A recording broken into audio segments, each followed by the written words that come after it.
Waxaan murugoodaa markii aan xiiseeyo inuu ii soo laabto wakhtigii i dhaafay. Waxaan murugoodaa markii aan xusuusto qof wanaagsanaa oo adduunkani kaga ambabaxay safar aan soo noqosho lahayn.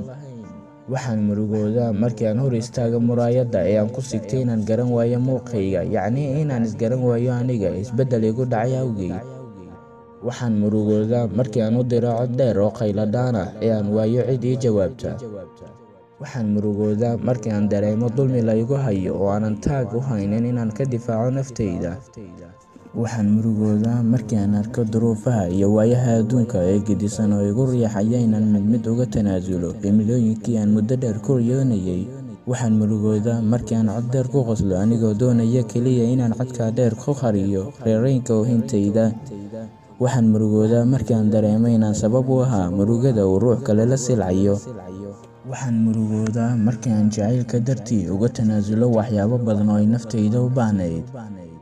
Waxaan murugoodaa markay duruufuhu igu khasbaan inaan mabaadi'dayda qaarkood beddelo si ay noloshayda u sii socoto.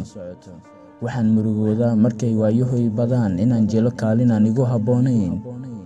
Waxaan murugoodaa marka aan ku khasbanaado inaan cagtayda hoos dhigo shay kasta iyo ruux kasta oo aan jeclaa si aan uga dhigto kaabad aan ku gaaro meel sare oo aan hiigsanayo.